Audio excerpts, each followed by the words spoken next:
আল্লাহ রাব্বুল আলামিনের কাছে লাখো কোটি শুকরিয়া যে আল্লাহ রাব্বুল আলামিন আমাদেরকে আজকে নবী সাল্লাল্লাহু আলাইহি ওয়াসাল্লামের শানে দাঁড়ানোর তৌফিক দান করেছেন।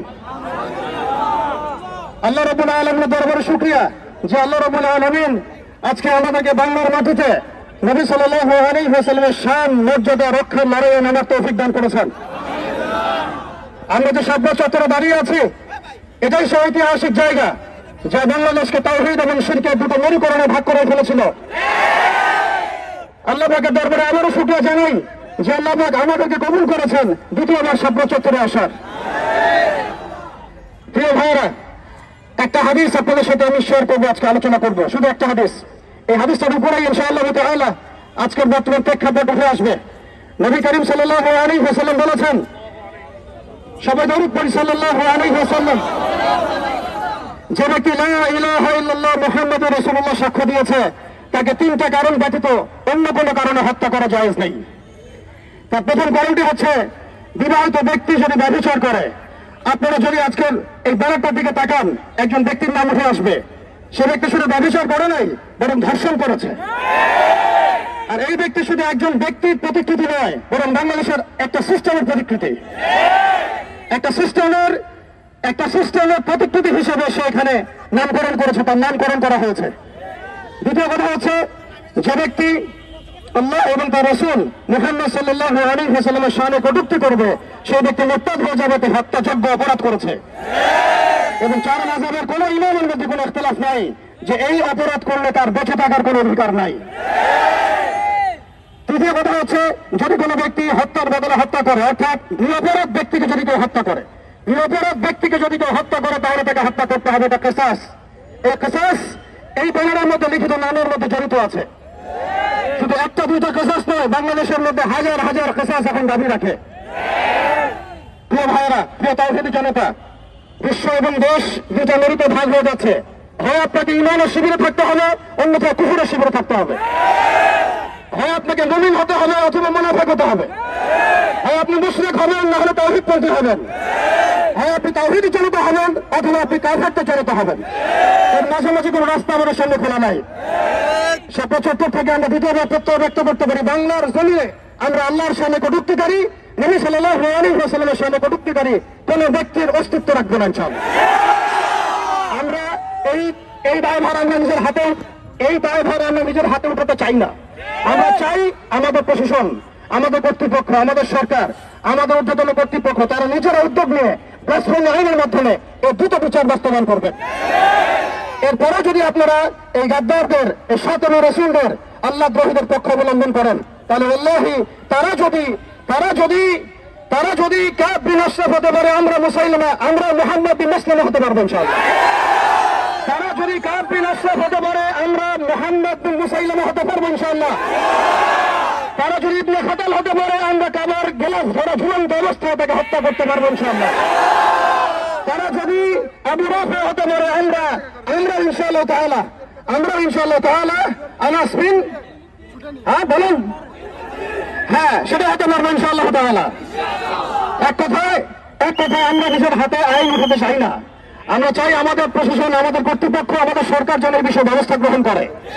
আমরা কালিমা লা ইলাহা ইল্লাল্লাহ মুহাম্মাদুর রাসূলুল্লাহ পড়েছি, এটা পড়ার মধ্যে দিয়ে আমরা মুসলিম হয়েছি, মুমিন হয়েছি। কিছু মানুষ এটা অস্বীকার করে কাফের হয়েছে, কিছু মানুষ এর সাথে গাদ্দারি করে মুনাফিক হয়েছে, কিছু মানুষ ইসলাম কবুল করার পরেও এইরকম ইসলাম বিরোধী তৎপরতা এবং কর্মকাণ্ডের মধ্য দিয়ে মুরতাদ হয়ে গেছে। আর শাতনা রাসূল এমন পর্যায়ে মুরতাদ যাদের তওবার দরজা খোলা নাই। তারা যদি তওবা করে, তবুও তাদেরকে কতল করতে হবে। মান সাব্বা নাবিয়্যান ফাকতুলুহু, মান সাব্বা নাবিয়্যান ফাকতুলুহু, মান সাব্বা নাবিয়্যান ফাকতুলুহু। আল্লাহ রাব্বুল আলামিন আমাদের সবাইকে তাওহীদের উপর থাকার তৌফিক দান করেন। পরিশেষে ভাই একটা কথা বলে শেষ করব, আমরা আমাদের স্বাধীনতা, সার্বভৌমত্ব এবং ইসলামের মৌলিক অধিকারগুলো ততদিন পর্যন্ত বাস্তবায়ন করতে পারবো না যতদিন পর্যন্ত বাংলার জমিনে শরিয়া কায়েম না হচ্ছে, যতদিন পর্যন্ত বাংলার জমিনে আল্লাহর দ্বীন প্রতিষ্ঠা না হবে, দিনের একামত না হবে, ইমারা এবং খেলাফা না আসবে, ততদিন পর্যন্ত আমাদের স্বাধীনতা বলে কোনো কথা নাই। অতএব আমরা ডালপালা ধরে নাড়াচাড়া বন্ধ করবো, শিকড় নিয়ে কাজ করবো ইনশাআল্লাহ। আজকে এই স্বাতন্ত্র্যের ইস্যু যেমন আমাদেরকে ঐক্যবদ্ধ করেছে, এইভাবেই যেন আমরা ঐক্যবদ্ধ থাকতে পারি। কোন কাফের মুশরিক মুরতাদ মুনাফিক যেন আমাদের মধ্যে বিভেদ সৃষ্টি করতে না পারে। এই ভ্রাতৃত্বের বন্ধন তাওহীদ এবং সুন্নাহ নিয়ে ইনশাআল্লাহ আজ্জা ওয়া জাল আমরা বাংলার জমিনে আল্লাহর দিন কায়েম করে ছাড়ব ইনশাআল্লাহ। লা হুররিয়াত লা শাহাদাত, লা হুররিয়াত লা শাহাদাত। আল্লাহুম্মা আমিন। আসসালামু আলাইকুম ওয়া রাহমাতুল্লাহ। এই পর্যায়ে আমাদের সামনে সংক্ষেপে গুরুত্বপূর্ণ বক্তব্য রাখবেন বিশিষ্ট লেখক এবং প্রকাশক আহমদ রফিক। আলহামদুলিল্লাহ রাব্বিল আলামিন ওয়াসসালাতু ওয়াসসালামু আলা সাইয়্যিদিল মুরসালিন ওয়া আলা আলিহি ওয়া আসহাবিহি আজমাইন।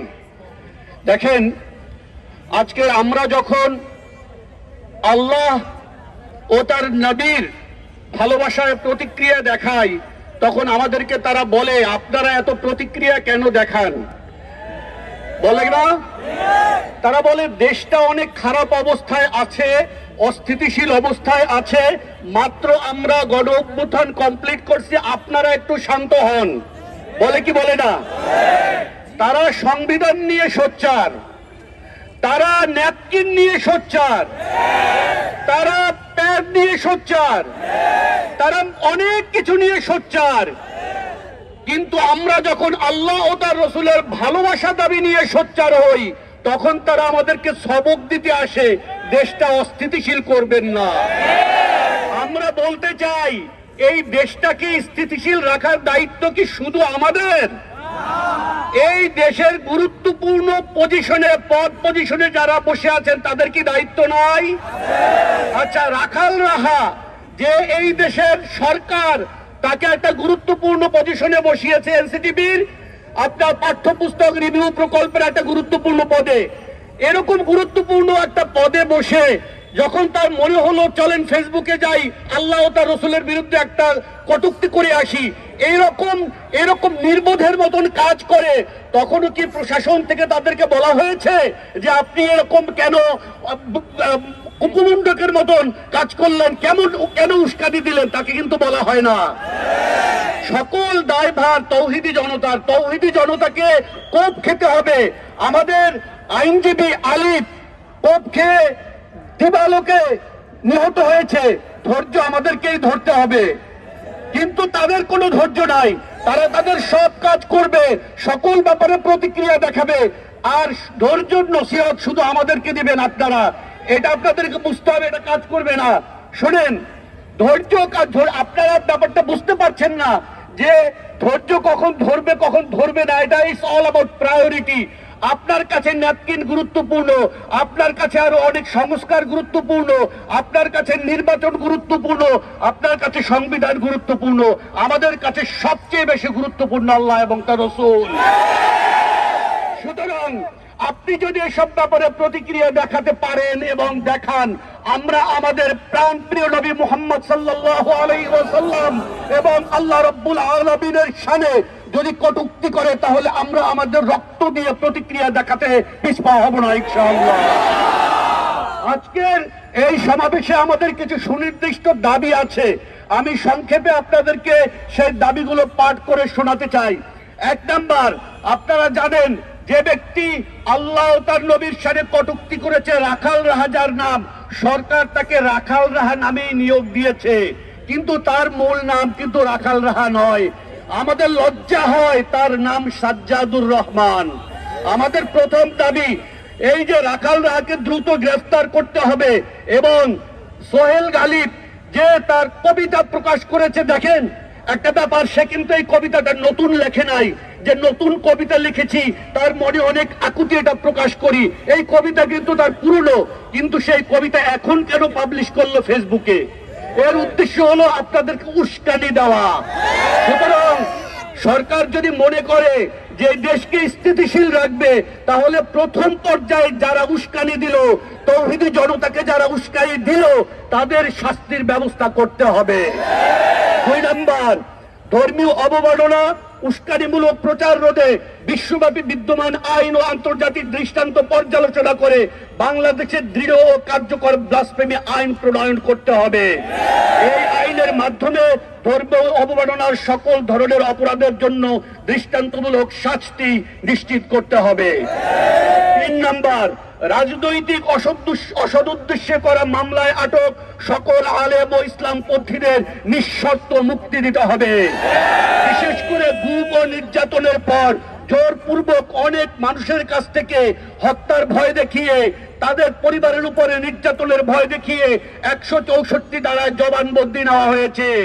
এই জবানবন্দির কারণে তাদের ফাঁসি হয়ে গিয়েছে, মৃত্যুদণ্ড হয়েছে, যাবজ্জীবন হয়েছে, কিন্তু গোটা ব্যাপারটাই সাজানো এবং নাটক। সুতরাং তাদের বিরুদ্ধে দায়ের করা মিথ্যা মামলাগুলো বাতিল করতে হবে এবং দ্রুত তাদের মুক্তি নিশ্চিত করতে হবে। র্যাব, ডিজিএফআই, সিটিটিসি সহ বিভিন্ন রাষ্ট্রীয় বাহিনী কর্তৃক সংগঠিত গুম, বিচার বহির্ভূত হত্যা এবং নির্যাতনের দায় স্বীকার করে সরকারকে আনুষ্ঠানিক শ্বেতপত্র প্রকাশ করতে হবে।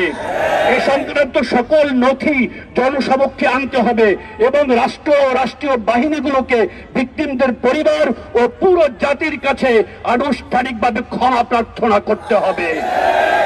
আলেপুদ্দিন, মহিউদ্দিন ফারুকী সহ গুম, বিচার বহির্ভূত হত্যা ও রাষ্ট্রীয় নির্যাতনের সাথে জড়িত সকল কর্মকর্তাকে আন্তর্জাতিক মানবাধিকার আইন অনুযায়ী বিচারের আওতায় এনে সর্বোচ্চ শাস্তি নিশ্চিত করতে হবে। রাষ্ট্রীয় বাহিনীর নির্মম নির্যাতনের শিকার সকল বন্দী ও তাদের পরিবারকে সরকারি তহবিল থেকে যথাযথ পুনর্বাসন ও ক্ষতিপূরণ প্রদান করতে হবে। বন্দীদের স্বাভাবিক জীবনে ফিরিয়ে যাওয়ার নিশ্চয়তা সরকারকে দিতে হবে এবং ক্ষতিগ্রস্ত পরিবারগুলোর দীর্ঘমেয়াদী সহায়তা নিশ্চিত করতে হবে। এই দাবিগুলো আমরা সরকারের কাছে স্পষ্ট ভাষায় জানাচ্ছি। এই দাবিগুলো এই দেশের শান্তি, শৃঙ্খলা ও স্থিতিশীলতা রক্ষার জন্য অপরিহার্য। সরকার যদি চায় যে দেশের শান্তি, শৃঙ্খলা ও স্থিতিশীলতা বজায় থাকবে, তাহলে এই দেশের 90% বেশির মানুষ মুসলমান, তাদের আবেগ, অনুভূতি ও ধর্মীয় বিশ্বাসের প্রতি শ্রদ্ধা জ্ঞাপন করতে হবে। এই দাবিগুলো রেখে, সরকারের প্রতি উদাত্ত আহ্বান রেখে আমি আমার বক্তব্য এখানে শেষ করছি। আসসালামু আলাইকুম ওয়া রাহমাতুল্লাহি ওয়া বারাকাতুহু। আপনারা জানেন যে বাবর সাহেব মুক্তি পেয়েছে, পায় নাই? আমরা সরকারকে সাধুবাদ জানাই, কিন্তু আওয়ামী লীগ তাদের 15 বছরে ব্লগারদের হত্যার দায় দিয়ে নিরীহ আমাদের ছাত্র ভাই আলেমদেরকে যে মিথ্যা মামলা দিয়ে কারাগারে রাখছে, তারা কবে বের হবে? আইন উপদেষ্টা আসিফ নজরুল আপনাকে বলতে হবে, ফারাবী সহ যারা কারাগারে আছে তাদের মুক্তি চায়, নির্বাচন হতে দেওয়া হবে। আমার ভাইরা, যদি আদালতে উঠানো হয় ফারাবীকে নির্যাতিত কারাবন্দী আলেম ও ছাত্রদের আদালতে উঠানো হলে জজ এবং হাকিমরা শুনানি করতে চায় না, তাহলে আমরা মার্চ টু আদালত শুরু করব। আরেকটা কথা বলবো, 15 বছর যারা চুরি করছে তারা কেউ আছে জেলে, কেউ আছে আসামার ত্রিপুরার জঙ্গলে। তাদেরকে যখন জেলখানা থেকে আদালতে নেওয়া হয়, 2 হাতে পুলিশরা ধরে তুলাবাইয়ের মতো নিয়ে যায়। আর আমার দেশের বাংলার আকাশের নিচে শ্রেষ্ঠ সন্তান ওলামায়ে কেরামের হাতে পায়ে ভেড়ি কেন দেওয়া হয়? সরকারকে বলছি, 13 দফা দাবি মেনে নিতে হবে। হেফাজতের 13 দফা দাবি মেনে নিতে হবে, নতুবা আরেকটা বিপ্লব হবে এবং সেটা সশস্ত্র বিপ্লব হবে বাংলাদেশ। এবার একটা কথা বলবো, যারা ইসলামী রাজনীতির ব্যানারে আন্দোলন করেন, আপনাদেরকে বাংলাদেশের মানুষ চিনছে শাপলা চত্বর থেকে। অসংখ্য আলেম ওলামার রক্তের উপর পা দিয়ে আপনারা নেতৃত্ব পেয়েছেন। অতএব আপনারা বর্তমান সরকারের সুরে যদি সুর মিলান, আপনাদেরকে বয়কট করা হবে। ধর্মনিরপেক্ষতাবাদী, জাতীয়তাবাদী সব দল তাদের বয়ান দিয়েছে, আপনাদের বয়ান কোথায়? আমরা আপনাদের কাছে শুনতে চাই, অন্তত হেফাজতের 13 দফার 3টা দাবি আপনারা পূরণ করবেন, ক্ষমতায় গেলে তা ওয়াদা দিতে হবে। প্রথমটা হচ্ছে কুখ্যাত কাফের কাদিয়ানীদেরকে রাষ্ট্রীয়ভাবে অমুসলিম ঘোষণা করতে হবে, নাস্তিক ব্লগারদেরকে শাস্তি করতে ব্লাসফেমি আইন করতে হবে, ভারত ভারতের তাবেদারি চলবে না, যুক্তরাষ্ট্রের তাবেদারিও করা যাবে না। আরেকটা দুঃসংবাদ দিচ্ছি, বাংলাদেশ বর্তমান সরকার আবার ট্রান্সজেন্ডারকে সামনে আনতেছে। আপনারা জানেন জর্জ সরস বাংলাদেশে এখন $1 বিলিয়ন ফান্ডিং করছে বর্তমান সরকারের পিছনে, এবং তার ছেলেও আসছিল। গোপন চুক্তি কি কি হয়েছে আমি জানি, সময় মতো ফাঁস করব। তার একটা হচ্ছে ট্রান্সজেন্ডার। যদি ট্রান্সজেন্ডারের পক্ষে বর্তমান সরকার কাজ করে তো তাদের প্রত্যেককে আমরা দ্বিতীয়বার খতনা করাই দিব। আল্লাহ তাদের তওবার সুযোগ দান করুক। আমাকে বাংলাদেশের মানুষ জানে আমি মৌলবাদী, আসলে আমি মৌলবাদী এবং চরমপন্থী। যদি রাখাল রাহা আর কুখ্যাত গালেবকে সরকার গ্রেফতার করে শাস্তির আওতায় না আনে, তাহলে আমরা কিন্তু শরীয়তের দৃষ্টিকোণ থেকে যা করার তা করে ফেলব।